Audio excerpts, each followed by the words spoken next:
cue the theme music. Can you hear it? I can.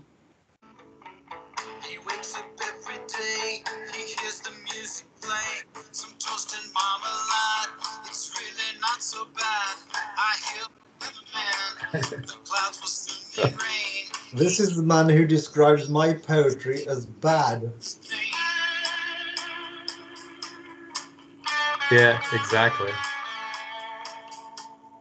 Is this a work of your own composition? Yeah. Goodness me.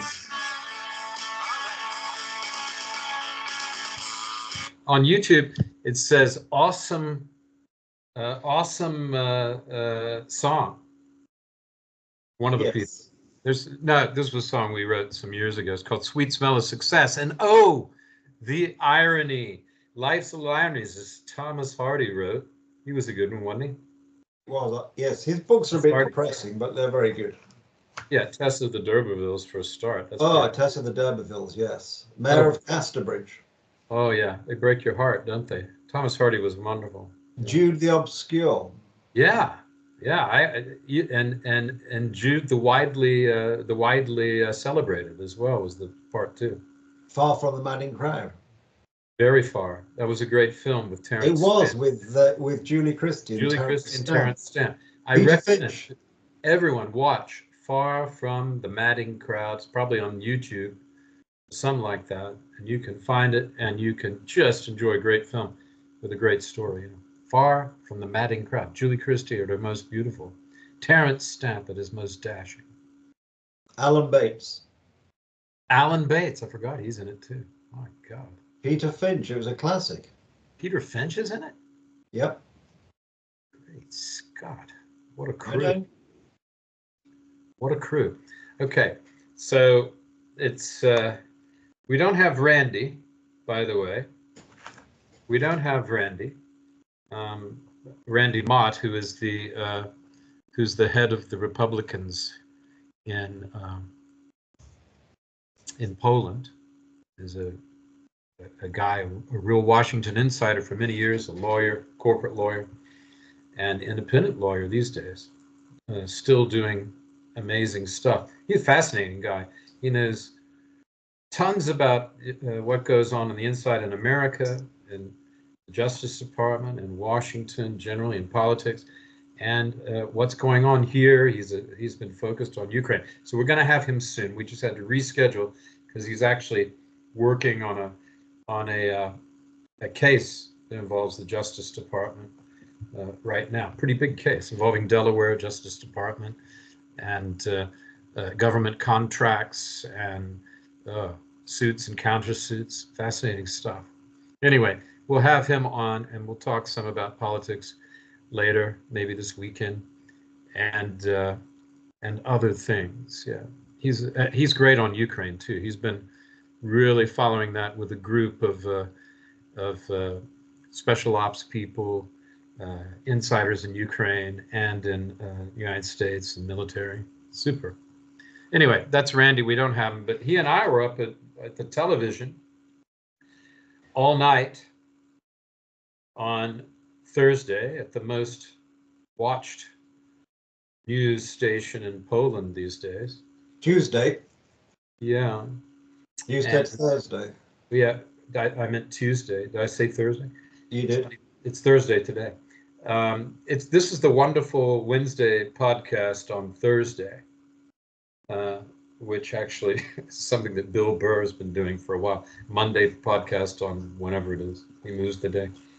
But I always wanted to call a podcast Wonderful Wednesday because we didn't, at Emory University, where I used to go before, a long time ago when it was conservative and not woke, we didn't go to school on Wednesdays. It was amazing. We had Wednesdays off. It was called Wonderful Wednesday. So you had parties on Tuesday and on Fridays and Saturdays. How about that? Exactly. Very good. Things you can only dream of in England when at your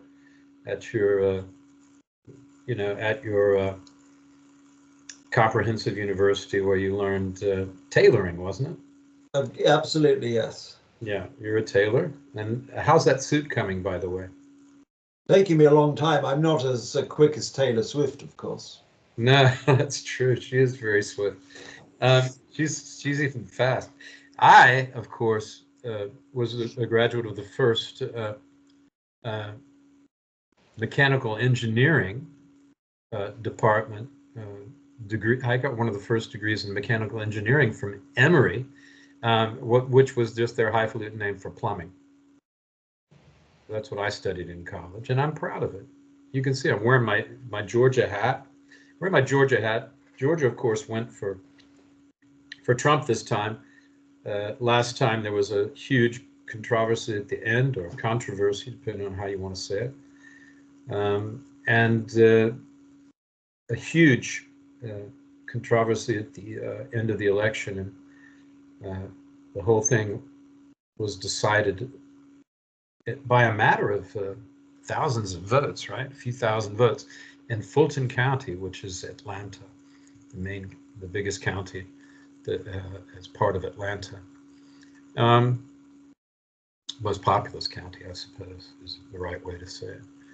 And so that's my University of Georgia hat, which I also wore on television when I was being interviewed. Yeah. At any rate, we stayed up till 5 o'clock. Then we went to an American Chamber of Commerce embassy event, and Mika Brzezinski's brother, who's the ambassador to Poland, was there. I didn't speak to him this time. He looked rather forlorn, and I didn't have anything to say, actually. And besides, Randy was wearing a MAGA hat, so I didn't think we should let's not antagonize him. Randy knows him anyway. He likes him. I think he's a decent guy. Yeah, I've known him. I knew him. I used to know him a long time ago. We were both students, but I haven't seen him. I mean, I know him as I've said hello to him as ambassador, but that's that. He seems much more level-headed about events than his sister, who's been acting crazy on the Morning Joe show with Morning Joe. I don't know if you know. You don't know this show, probably. I don't know. It's on MSNBC, which is the most left wing of the and that's rated.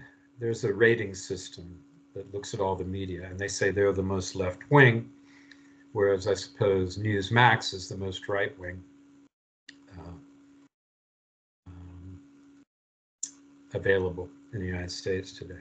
At any rate, who won the election? This is the question that's on everybody's mind as we're recording this 2 days after the election. Seems like Donald Trump won. Donald Trump? You're kidding me. That guy's to the right of Hitler. He's rounding up people even as we speak. Even though he's not president yet, he's getting in practice. He's rounding up people at Mar-a-Lago that he's going to be putting in the first internment camps. In fact, being interned at Mar-a-Lago is not so bad, apparently. No, he seems to quite like it. Yeah, he spends a lot of time interned there. At any rate, that's what you get for marrying an Eastern or Central European woman. That's what he did. I'm surprised he's not a communist, aren't you? Not really. I mean, I just find it very His surprising. wife is an ex-communist. She was born in Texas. I don't think she was an ex-communist. She probably lived in a country run by communists. There's a bit of a difference. Hey, what's the difference? Damn it! Once a commie, always a commie. I think the people of then Czechoslovakia didn't have much choice about. Oh, was she Slovenia? Slovenian, yeah. Well, I think the people of Yugoslavia then didn't have much choice about it at the time. Slovenia is a beautiful country, by the way. Small. It is. Yeah, it's like a little tiny piece of Switzerland, next door to, of Austria, next door to Austria. Very similar. And you can go through it on the way to a beautiful city called Trieste. It's a lovely drive from Warsaw down through Central Europe to Trieste, which has the closest palm trees to Poland, actually. That's interesting. Or there might be something a little closer in Croatia, but I don't think so. Yeah. But yeah, so I drove down there once to see a palm tree in January. And the weather was quite nice. Beautiful city, Trieste. any rate, that's you drive through Slovenia, beautiful downtown Ljubljana, on your way there, and that's where Slovenia is, where the president's wife is from. So that's or the soon-to-be president. Isn't America diverse? You see, that's a very, very diverse president, isn't it? Absolutely. It's all so crazy. It's all so crazy. All the name calling, all the insanity. I know, very unfortunate. Somebody wrote, I think it was Anne Applebaum, wrote an article in which she said, and maybe we mentioned it before, it's worth talking about again. She wrote an article in The Atlantic in which she compared Trump to, have you read the article? No. I forgot to read it. I haven't read it, but this is what I'm told. Everybody's been talking about, compared Trump to Stalin, Mussolini, Hitler, and Stalin. Yeah, well, that's just the typical, when you've got nothing better to say about anybody, I mean, nothing more constructive, even in terms of argument, in opposition, you immediately say, oh, they're all like Hitler or Stalin or Mussolini, which is just actually saying, I can't criticize Trump, or I'm not prepared to criticize Trump on any sensible, rational basis. So I'm just going to hurl abuse and hope enough of it sticks, because I'm far too important to share my intellect with you poor people who are reading this magazine. I'm far too superior. That is actually what the left always say when they criticize people by just hurling insults at them. I am too superior. You wouldn't understand my arguments. All you have to believe is this man is the equivalent of Hitler. Goodbye. I mean, ridiculous. You know what I hate? When the left starts criticizing my ball cap. Yes. You know, criticizing my sports team. I mean, the result is very simple. The American people, in a majority, both in the popular vote and the Electoral College, say so much for the Democrats claiming the Electoral College is unfair and wanting to change it, supported Trump, because the Democratic candidate, and thus the Democratic policy, such as it was, and it's hard to work out what she believed in, was unattractive to the American people. Why? Because the American people, I imagine, like people in most parts of the world, are particularly concerned about the well-being of them and their families. They're facing high inflation. They're facing a government which seemed incapable, or a federal government at least, which is incapable of protecting the borders of their country, i.e. their security, and led by people who are obsessed with not the well-being of the American people, but with these ideas of wokeness and the rights of the people who come to America illegally, wishing Americans a bad turn, essentially. And of course, the other point was, people are not stupid. They had been told by the media, by Kamala Harris, by the Democratic Party establishment, that Trump is this capable man. He is the man who should be leading us into the next election. Biden. He is the man who can beat Trump, etc., etc., etc. Until the weekend, they decided he wasn't, following a very poor performance against Trump in one of these TV debates. And all of a sudden, Kamala Harris, without so much as a bayou leave, not having been in a primary, is suddenly put forward as the candidate. Even people who don't follow politics as closely as you or I are not stupid. That was an insult to the electorate, apart from insulting them by having we are professionals. That needs to be said. And I think Kamala is one of the is one of the great geniuses of our time, and it's a tragedy that she was not elected. I mean, she is. When you look up the word "smart" in the dictionary, there's a picture of her having oral sex with Biden. Really? No, I didn't think so. but it's I mean, it was best summed up by, funnily enough, it was best summed up by Bernie Sanders, who released a letter yesterday, which was actually quite an interesting letter. And he said, essentially, the Democratic Party, having abandoned the working class, cannot be surprised when the working class abandons them. End of story. Bernie Sanders said that? It's a letter on the internet. Yeah, interesting. I haven't seen that, but thanks for bringing that up. That's really cool.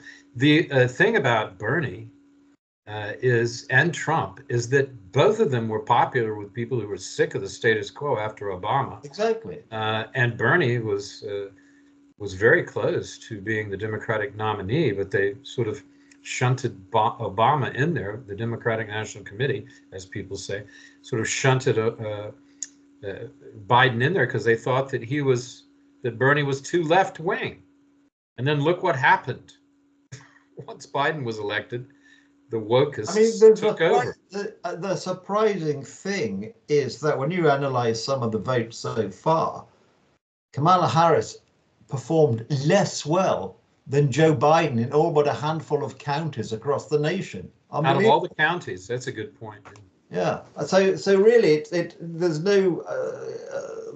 just no explanation other than A, she was a poor candidate, and B, what she had to say, if you could have made sense of any of this word salad, what she had to say was just not attractive. It's the same old left-wing waffle. Everybody's wonderful, except the poor people who live in this country, pay the taxes and support me. And they're terrible people. They're racist. They're ill-educated. No, half the people horrible. Are racist and half the people are just wonderful.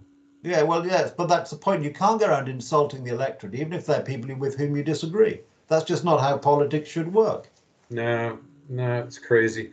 It's crazy, and to some extent on both sides. Well, less on the Trump side this time. They treat the public as infantile. But isn't it partly the public's fault that they allow this? They allow themselves to be spoken to this way.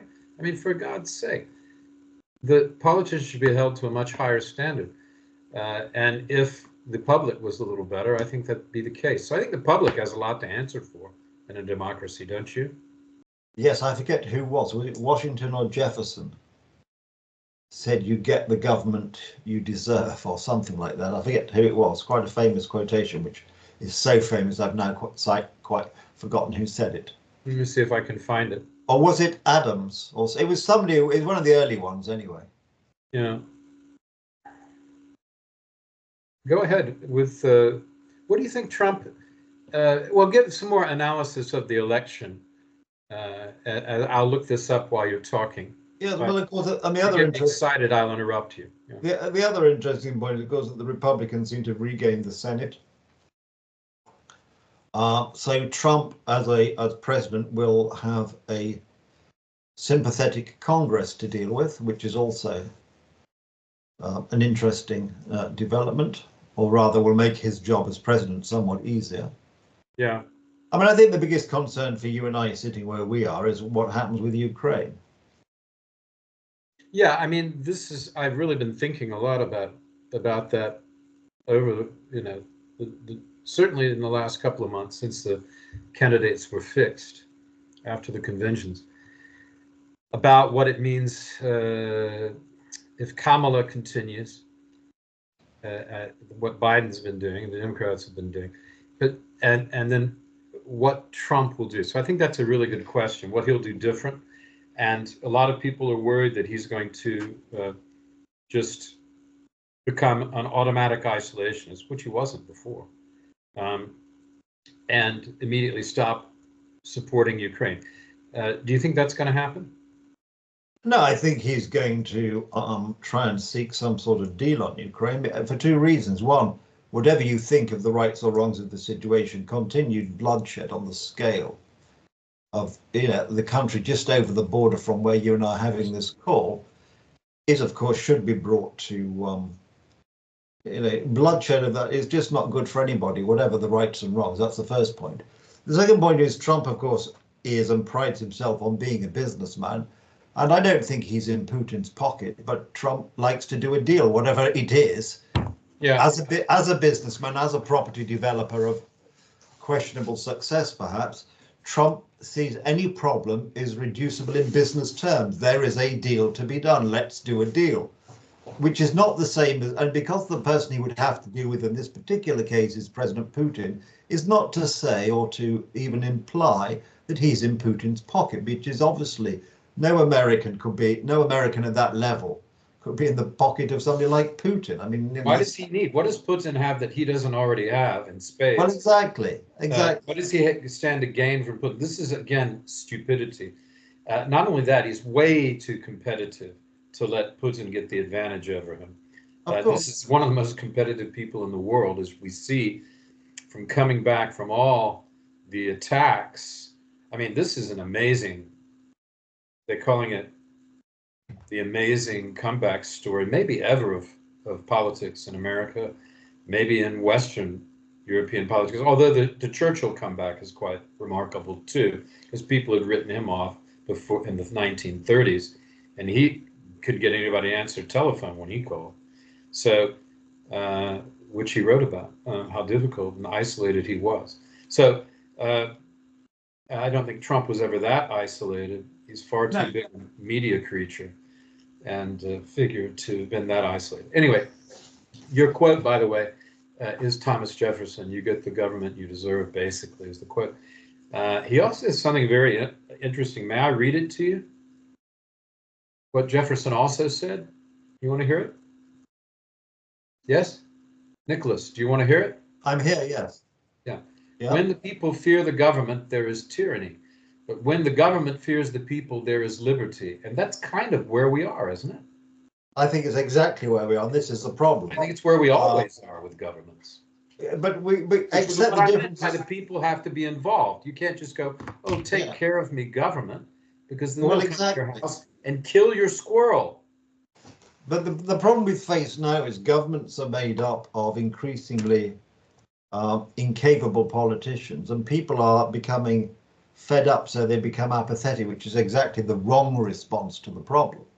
Yes. And then you do have to, I mean, you only have to look in the United Kingdom at the new Labour government and their first budget and how that was an attack, essentially, on enterprise, an attack on business, an attack on people who send their children to certain schools, an attack on absolutely everything, essentially, under the guise of, oh, we have to repair the damage.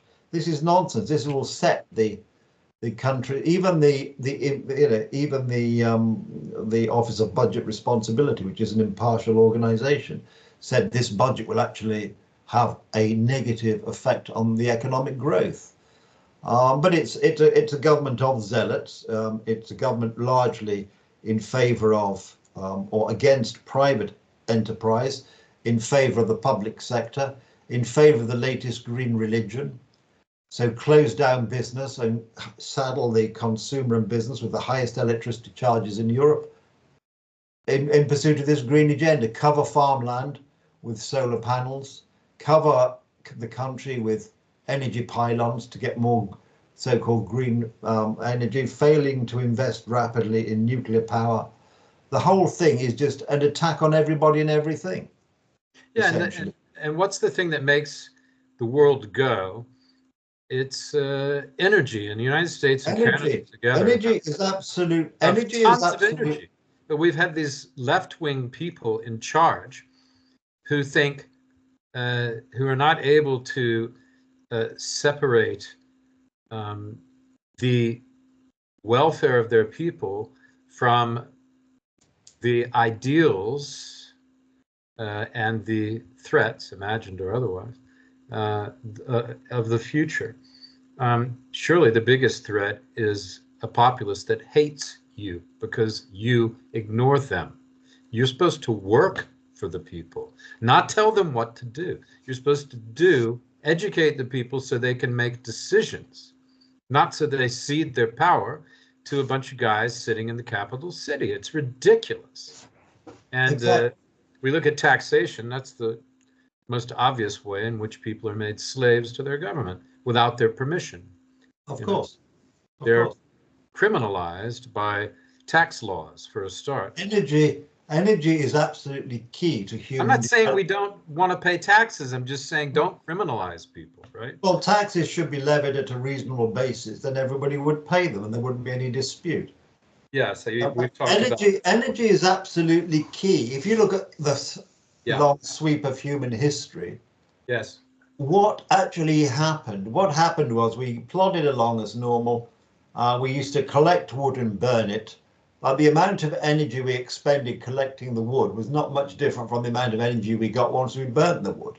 Come along to the Industrial Revolution and you suddenly start burning things like coal in vast numbers, and all of us, and then later the discovery and use of oil, and all of a sudden, for every unit of energy expended in collecting this energy, we in return, when we used it, got hundreds of a multiple of hundreds of times of the energy output, which then enable us to have the industrial collecting it. Yeah, good point. So yeah, that's excellent. And we cannot hope to improve the economies of any countries now unless we find a similar way of having this leap forward with energy. And the most effective way at the present time would be to invest more heavily in nuclear power and things of that nature. The idea that we stop coal power stations burning coal, but that they burn wood pellets, which are essentially trees chopped down somewhere else, is completely and utterly ridiculous. Absolutely ridiculous. So we're a quarter of the way nearly through the 21st century, and we are relying on windmills and burning wood. Geoffrey Chaucer would have recognized that landscape. Who was Geoffrey Chaucer? He wrote the Canterbury Tales a long time ago. I saw that movie. Yeah, in the 15th century. So he would recognize this, and this is a backward step, because we have this new green religion. We've got to decarbonize everything. What they'll be telling us next is that because human beings, I forget the percentage, are 80% made out of carbon, to decarbonize the atmosphere, we have to start euthanizing large percentages of our population. And indeed, this is starting in the Netherlands, in Canada. It's people who are, have a terminal disease and want to end their lives. But already there are cases in the Netherlands and in Canada where people in their 30s who are feeling a bit depressed. This euthanizing themselves has been suggested in place of a medical cure. This is evil. This is evil. And this is what happens when you lose sight of rational values. And it's all related. And I won't be popular for saying it, but who cares? It is related. Well, I mean, sometimes you have to say things that aren't popular, but these things should be common knowledge. Let me ask you this question: if in an educated populace, these ideas are common knowledge, but how can anyone make a reasonable common sense decision? The core of common sense. I liked what Trump said about that. He's finally relaxing a little bit and saying things and got away from this endless bashing of people who don't matter and concentrating on the issues, ultimate issues, but by a huge amount more than he was before. But you want a president. It's okay he makes jokes sometimes. Reagan made great jokes, and his jokes are fantastic. Yeah, I remember my father just loved Reagan, but I wonder what he'd think of Trump. My dad was Well, I think it's fair to say basically a libertarian, but he liked Ronald Reagan. Yeah. Yeah, but Trump is not the same kettle of fish as Reagan. Yeah. I mean, Trump is not the uncle or grandfather of the nation in the way that Reagan was. Yeah, I mean, I think Reagan, despite Reagan not necessarily being 100% on the ball all the time, was of a very different kettle of fish. He was your traditional American leader, believed in American values. There's another point you just made me think of. If Reagan was risque, there are cases of him in bloopers where he's cursing up a storm when he's doing commercials or movies and getting his lines wrong.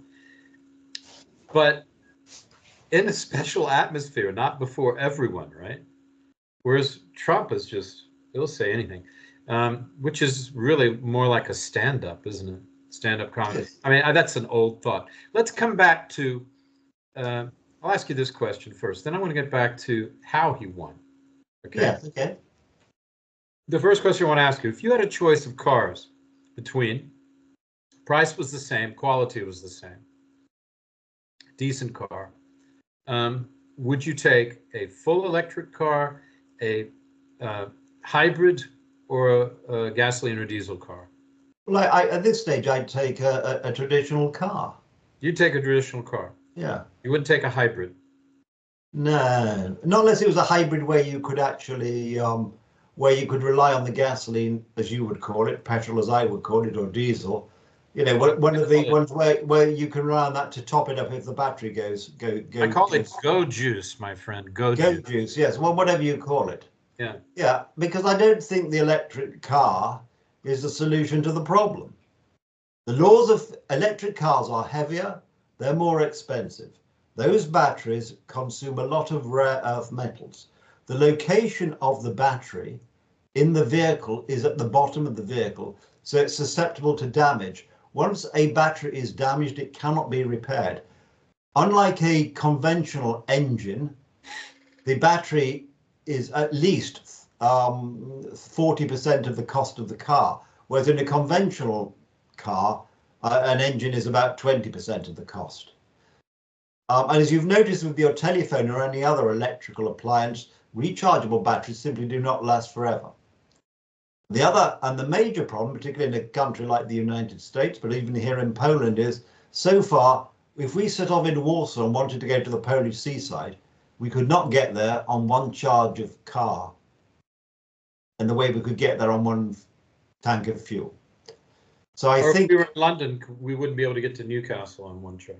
No, we wouldn't. So the whole thing is, and they're much more expensive than normal cars as well. So the whole thing is a con in my view.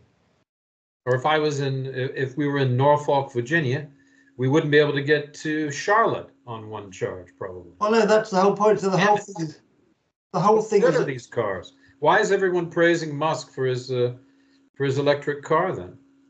I don't know. Saying is so wonderful. Well, because it's your favorite word, zeitgeist, in some way. It's a zeitgeist. Yeah, I love that word. I mean, I used to date a girl. Her name was Zeitgeist. Zeitgeist Maloney. Uh-huh. That was her name. Yeah. Anyway, but no, because well, he used to be in with the world-changing left. You know, the sort of millennial, transformational people who wanted to change. You know, who were looking into the future to change things, and somehow they and he do not get along anymore for other reasons, but mostly freedom of speech, which Thomas Jefferson would totally support Elon Musk buying Twitter. Of course. All of the founding fathers would. Abraham Lincoln would, except during the Civil War, when he had pretty stringent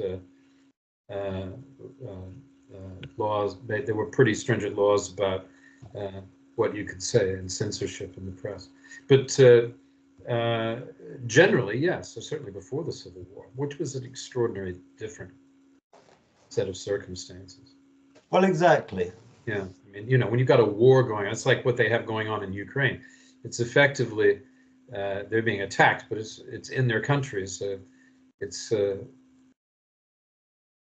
rather like having a kind of uncivil war, actually, but a war where the civilians are heavily involved, I guess, is the point of civil war. It's the civilians against civilians, but certainly within Ukraine, it is the ones who are on the Russian side against the ones who are not they're for their country.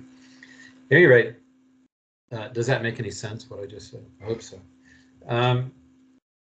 I think the hybrid is a good idea because it recharges. Yeah. As you go along, and I think that's just fine. And the performance on those cars is really good in terms of conserving. You pay less to drive one of those cars, and the recharging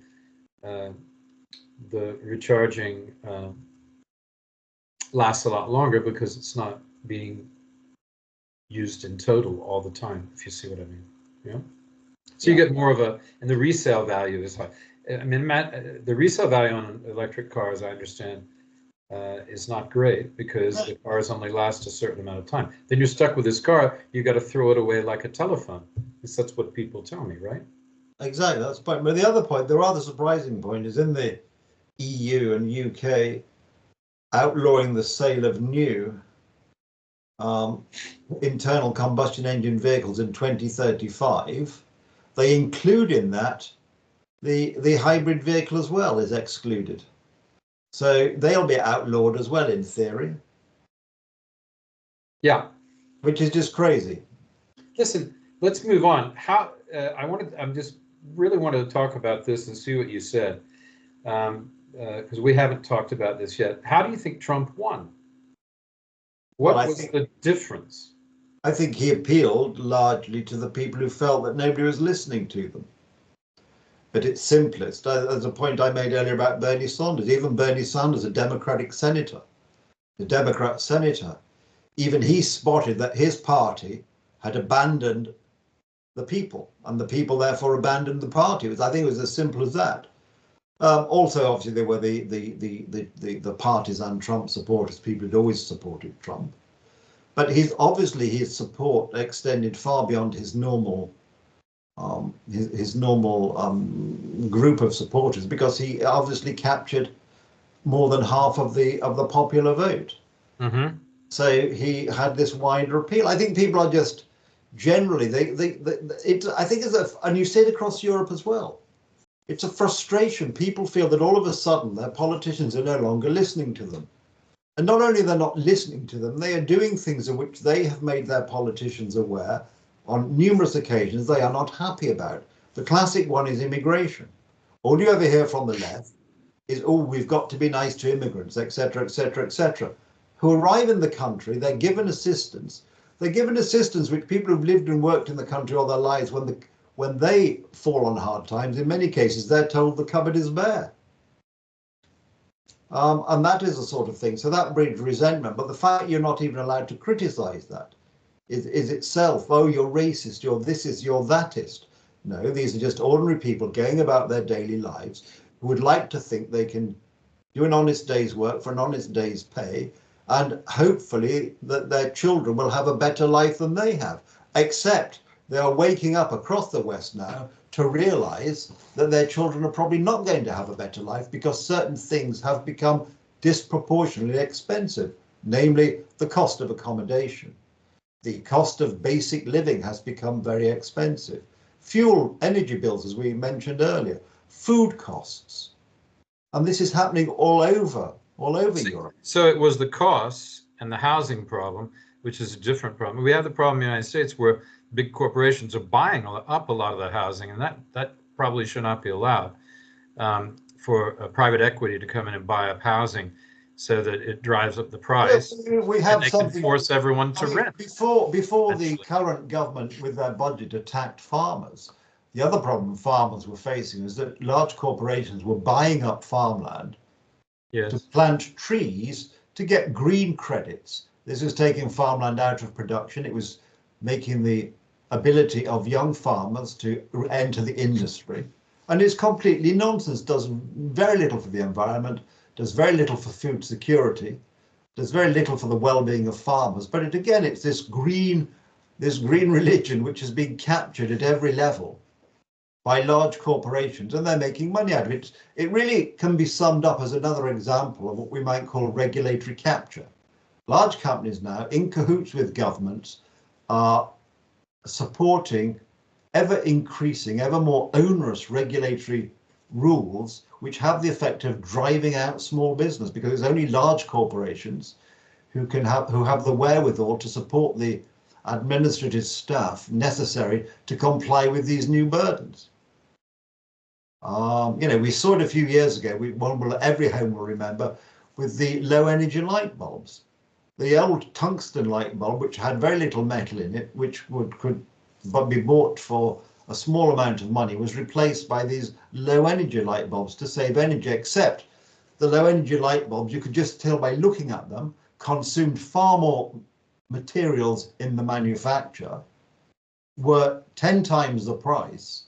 And there were medical reasons why they weren't as good, because a normal light bulb is fantastic until it goes, and that's it. The low energy light bulbs, they gradually lost power, so they were very bad for your eyes because you didn't realize that over time the light was dimming.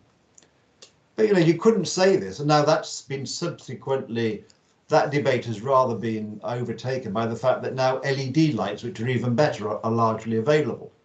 But for a point, the EU outlawed the selling of the traditional tungsten light bulb, which is complete nonsense.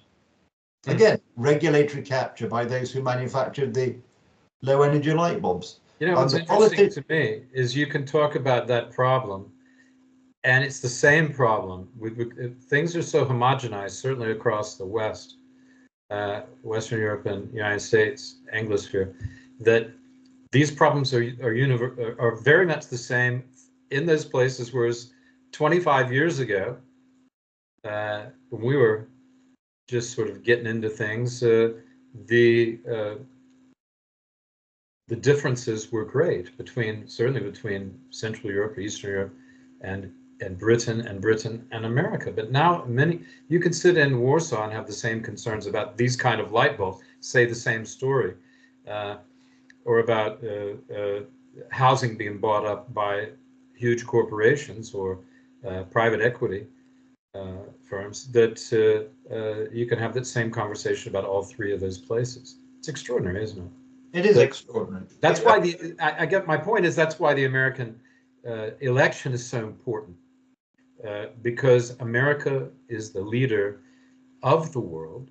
It is by far the most powerful economy and military, and this situation means that what happens in America, if there's a hurricane off the coast of America, then we feel the breeze in Europe. Eventually it gets carried over here after a while. So it's kind of like that. That what happens in America affects us, and to some extent, like Ukraine, that event affects America in a huge way. It's so interconnected now. So the election of Trump, Americans may not realize that the election of Trump is very much a European issue as well, and not only. It affects China, Russia, India, even. It affects Japan. It affects all of the Anglosphere, Australia, particularly every country that speaks English, because the news is more readily available and it's original. Exactly. The allies, like Poland, like all of NATO, is affected by what happens. And that's why you're getting such strong reactions to the American election, both pro and con, who has won. But I think it'll die down. I mean, people are emotional. Politics is very emotional. People are going to stay emotional for a while. But if practical steps are taken, if Hamas is dealt with, if Iran, North Korea, Russia, and China are dealt with so that they stop threatening and do business instead. I'm not talking about Hamas, because that's a terrorist organization which needs to be called that and dealt with like Of course. As do all the terrorist organizations. And I know I've been in several countries where terrorism was a big factor. I met the Taliban early on in Afghanistan and Pakistan and the border regions. I met in Iraq. I was there when ISIS attacked that first incarnation of ISIS in 2014. So I've seen Albanian gangsters who are effectively terrorists in Macedonia. So and dealt with them, or have been chased by them anyway. So terrorism is a totally different thing. But where there is an actual government you can deal with that's not blowing up your cities, then you should try to deal with them and solve these problems. And I think that's what Trump wants to do. And as we were saying before, I do not think he's best friends. This is what is so annoying. When politicians are saying things about each other that are terrible things, like comparing people to Hitler, which is so boring, it's a major cliche. It's been overused so much. And also saying that everyone on the left is a communist or totalitarian. It's not true. Although that's where you can end up in the finally. It's saying when you go to these extremes and you exaggerate so much, you lose the thread of the conversation. You're unable to communicate, to be reasonable, to solve problems. That's the thing. You can't solve problems when you're being hysterical, right? Can you? Of course not. I think any shrink will tell you that. Yeah. So anyway, Trump is in now. He's won the election, which seems mind-boggling, doesn't it? I mean, what did they do to Trump? Everything. They impeached him twice. They tried to take away his money. They indicted him criminally at least once. They made him pay for a woman who said he raped her 35 years ago, but can't remember the exact date, which year even. And no, the whole thing is... particularly which store it was in. He raped her in a dressing room, but she doesn't remember which year and what store. She didn't make a note of that in her diary, if it was so traumatic. I mean, you know what I mean? Yeah. And what else happened to him? They accuse him of insurrection. Was January 6th an insurrection? No, it was a rather half-hearted protest by some... It was a riot of some kind. Yeah. Yeah. But it hardly looked like an insurrection to me. No, where were the arms? That insurrection for America. If Trump was really as he was alleged to have been, I'm sure he could have managed a proper insurrection if that was his modus operandi, which it clearly wasn't. Of course. It was He didn't act fast enough, though. That's for sure. He didn't act fast enough for whatever reason, but he did say the day before, "I want the National Guard standing by." Yeah. And they didn't give that to him. I don't know what to make of that. It's just probably the whole thing is again another very strange episode. There seem to be fewer policemen on guard at or whoever they have security at the Congress than there were on a normal day. I mean, I have been by the Capitol millions of times. My aunt lives nearby there. I have walked by the Capitol police. There are not many of them usually on duty. You see them. They'll have a car parked here and there.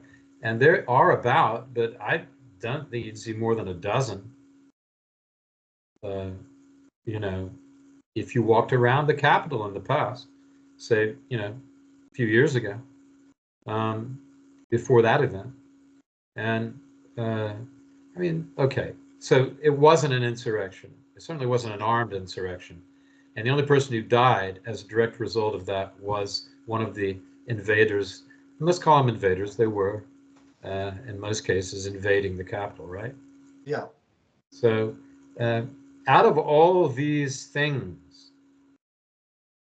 that have been done, and even Alan Dershowitz says that none of these cases was strong. And Alan Dershowitz is one of the top Harvard professors, one of the greatest legal minds in America. And certainly, and through writing books. And certainly not a right winger by any means. No, he's a registered Democrat. He always votes Democrat. He voted for Biden. He didn't vote for Trump, but it's different between. This is what I wish all these idiots on Facebook would understand. I have worked in politics. I worked for a Democratic senator, actually. I also worked for the Liberal Party in a very important by-election, the Liberal Lib Dems, they're called, in a very important by-election. I knew the candidate very well. And I know politics. I've seen politics up close in Nicaragua. As close as talking to Ortega, okay? Being in the same hotel countless times when he's having meetings, because there's not that many places for them to go. And also in Poland, I used to interview politicians a lot, and of course working in media in Poland or in business in Poland, you're constantly aware of politics, right? So the point being that it is the actual mechanics of politics are very different from the sentimental view that people take of it. Okay? Yeah. It's not simple. It's extremely complex. And politics makes strange bedfellows. People you wouldn't think could be friends or respect each other often do very much. I would be surprised if, in a way, Biden and Trump actually respect each other when they really are calmed down and thinking about it with trusted advisors, right? You get angry. It's like you could get angry with anyone that's close to you, right? Especially when there's a lot on the line. How much difference is there really between the two big parties when you come down to it? There wasn't that much traditionally, except in patches, like Franklin Roosevelt during the 1930s and 40s with the Depression and the war, and his response to both of those. I mean, the war was a fairly united response, but the Depression and creating the New Deal apparatus that Roosevelt created was not supported by a lot of people who didn't believe the government should be doing that. It's a mixed bag whether it was right or not. Some of it was good, some of it wasn't. But we're only human, folks, right? Of course. But then when you look at but in the last few years, what's become painfully obvious is if you have oil and electricity and you're dealing with the BRICS nations, you're dealing with China, Russia, Iran, Brazil, South Africa, who want to start taking control. And almost every one of those countries is a dictatorship or has been one, including Brazil. They're all dictatorships, including South Africa, except Brazil right now, but it's close and it has been one before. You cannot be weak in the face of those, and the best way is to control your energy. So you have to drill. You can still take into consideration climate change. For fuck's sake, climate change. No one wants to die from climate change. That's not the problem. The problem is, how do you survive the best way you can while tackling the problem? Well, exactly, and this is what the politicians don't seem to want to accept. And not only politicians, but a lot of these morons running their mouths without being reasonable because they want to be on a team. I'm on this team, I'm on that team. We need to be on the team of common sense and intelligence applied to very difficult problems. You remember when you were in college and in high school? Everybody there was not on the same level when it comes to intelligence. They were not. We didn't listen to the dummies. And now they all have a voice, don't they? Well, it's worse than that. Not only do the dummies have a voice, the intelligent are told they have to be quiet because it hurts the feelings of the dummies if you don't let them speak. Well, I don't mind letting people speak, but when their reasoning power is overcome with prejudice, okay, maybe everybody's is to some extent, but when it's overweening, then you have to say, shut up. That's enough. Well, exactly. Yeah, I mean, everybody has strengths, right? I don't go, when my plumber comes around and he wants to do something with pipes, I do not question his authority. I might question the price, but I don't question his authority. Likewise, when I'm talking about history or experience, international experience, I don't need somebody who doesn't know what the fuck they're talking about, getting their 2 cents in, and who has never put their balls on the line. Exactly. No, you're quite right. For anything. Well, this is the downside of social media. It makes everybody an expert, and they can then propagate their expertise wide and far. Yeah, that's true. And this is the problem. Yeah. Well, not to draw too fine a line under it. And I think, you do want to listen to people. I remember I used to have lots of conversations in bars with people I never met about really interesting issues and have wonderful conversations. And I find that people will engage you. They will. And they will listen. And you can listen to them if you have an open mind.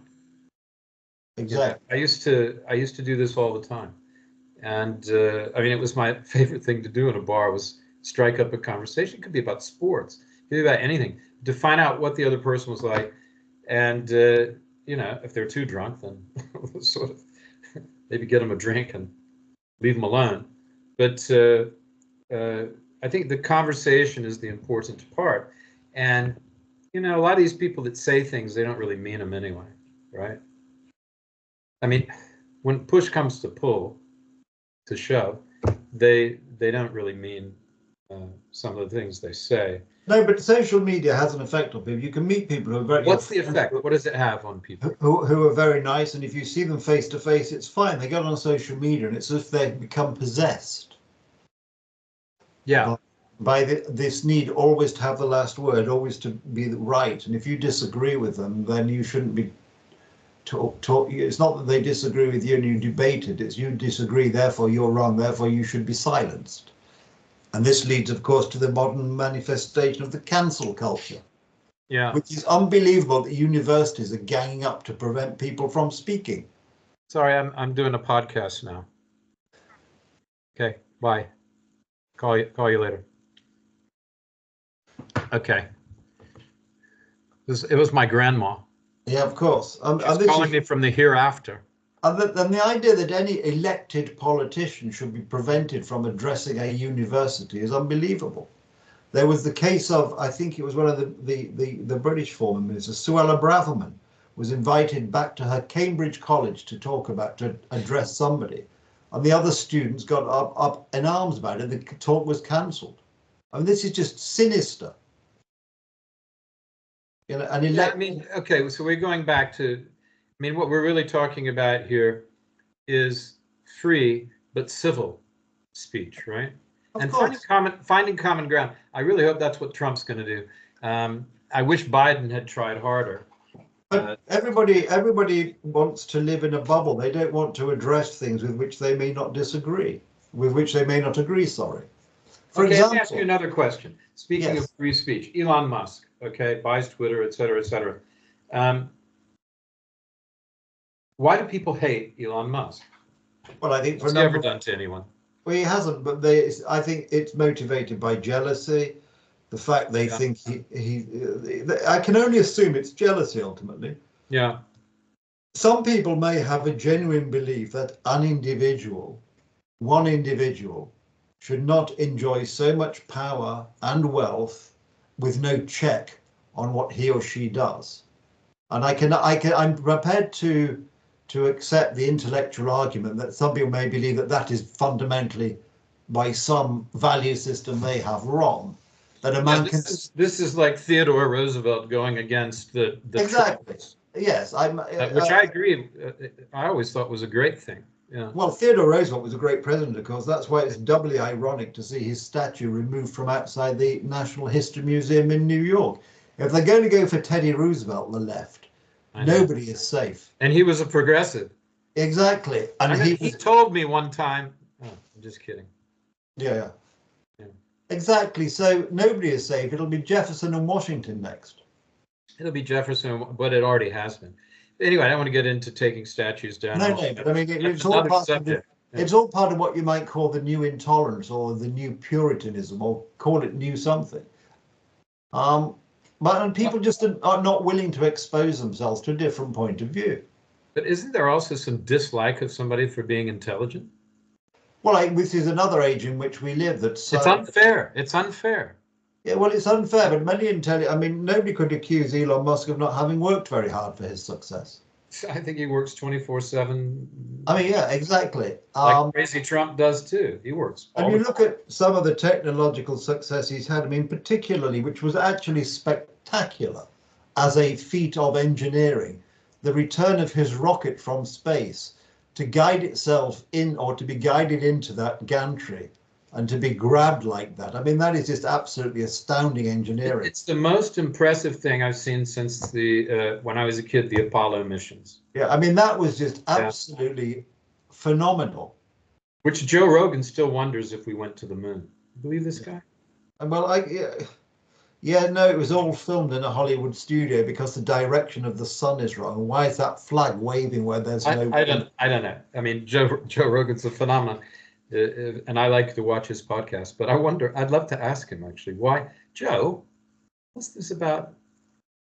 I think he was talking to Elon Musk, and Elon Musk just went, yeah, we went to them. It would be much harder to fake it than just to go. Because there are conspiracy theorists who just like to attack absolutely everything and anything. Well, I don't think, know if it's even a matter of life. It's just a matter of, in many cases, lack of exposure to certain things, like all these secret societies are so dangerous. No, they're not. They're just like fraternities are not dangerous. It's just a few guys getting together and having a few secrets and doing a few rituals, like when you're kids. Remember Tom Sawyer and Huckleberry Finn? Well, exactly. And that's all it is, because we're all just big children eventually anyway. Well, people, it's just a different form of gang, isn't it? People like to be in gangs, but they assume if they're not in the gang, that somehow the gang's activities are very sinister, and behind the scenes they're manipulating the world. I was in a fraternity. I was in another so-called secret society. There's nothing about it. It might be secret what you say to each other, but the whole point of these is to be loyal, to learn how to be loyal to a group, not in a sinister way, but to build trust. These are people in a dangerous world that I ought to be able to trust. That's the point. That's what it's teaching you. And boy, if you betray a fraternity brother, it feels bad. Or a sorority sister, I'm sure. That sort of thing. But it's not, God, those Masons, what are they up to? I can tell you what Masons are up to. Nothing. Exactly. They're raising money for charity and riding around on little tricycles. I mean, you might argue that if there was some sort of secret cabal running the world, you might have thought they'd have done a better job of it. Well, you think they would have done a better job. Look, you went to Oxford. I went to pretty good. I went to St. Andrews, amongst others. These are places of power where supposedly these arcane rituals would take place. And, nothing, right? I remember, yes, of course, when Boris Johnson and David Cameron were prime ministers, of course, everybody's getting very excited about the Bullingdon Club, as if this was somehow some secret society, because they'd both been in it at the same time, including Radek Sikorski had been in it.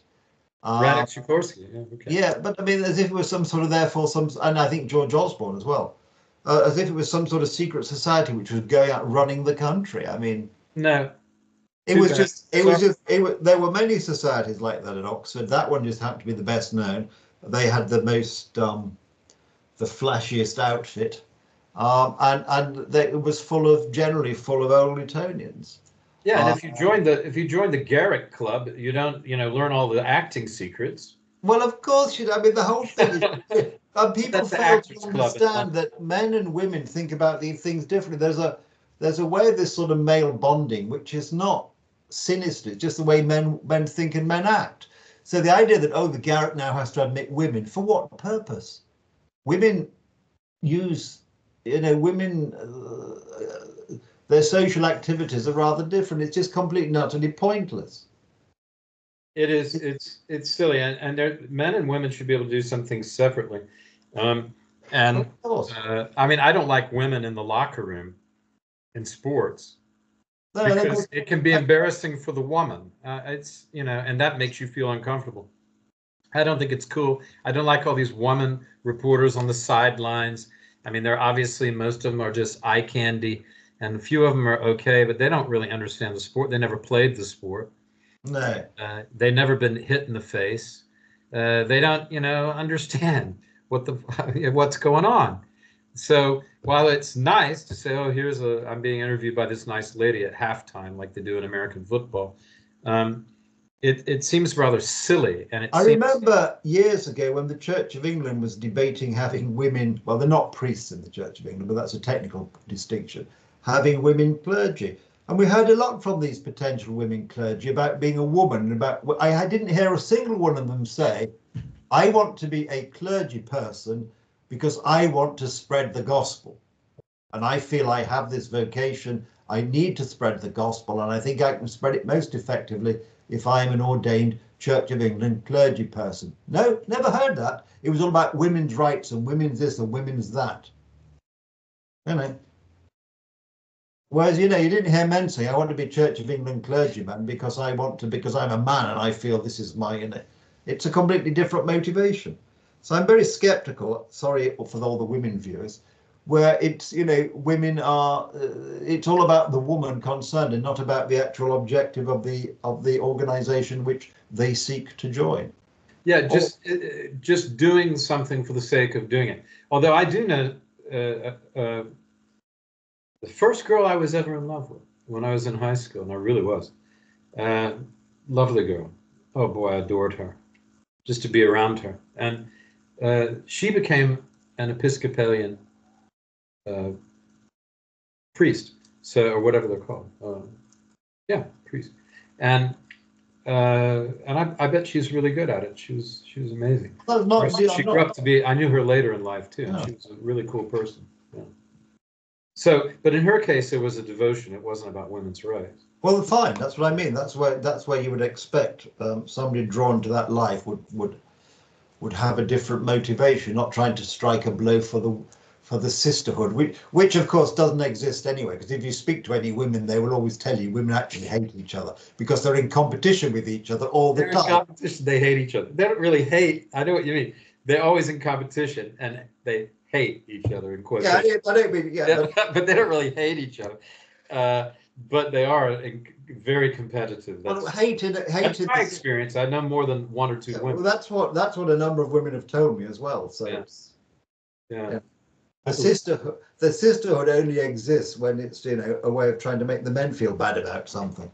Well, I think we're going to have a lot to talk about over the ensuing months, particularly as we watch what happens. I think we're going to have our eye on Ukraine.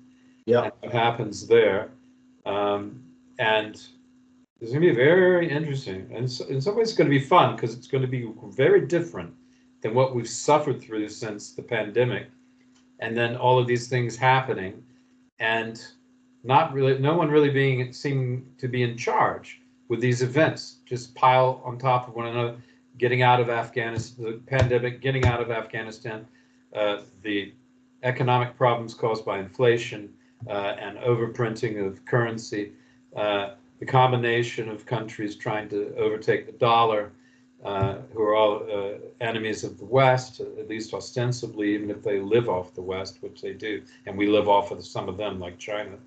But and then looking at just the craziness around the leadership in the United States and the UK, the divisiveness across Europe in politics. I mean, there is so much to talk about. There is. I don't think it's going to get any simpler, but if we do have the core, if Trump's government can represent the core of common sense, that's a phrase he used, then it's a good starting place. And I'm glad to hear him say it. And I wish him the best. You know, God bless the president and leaders of all our countries, that they will do the best they can, and we will preserve our freedom rather than lose it. Exactly. Don't you think? That's a very positive note, yes. Well, let's end on that positive note, and we'll be talking soon. I have a couple of more humorous things for us to talk about, and we'll do some shorter podcasts on those items. And listen to the podcast about the squirrel. Did you hear that? Okay, I will do. Thank you. It's not bad. It's pretty funny, actually. And we should do some more like that, I think. Yeah. Okay. I enjoyed the conversation. That's the important. So did I. Yeah. Good to hear you. I'm Will Richardson, and this is Nicholas Richardson. No relation. No relation. It's the two Richardsons. We'll get more Richardsons on. We promise you more Richardsons in the future if two is not enough. Thanks for watching. Thank you. Bye. Bye.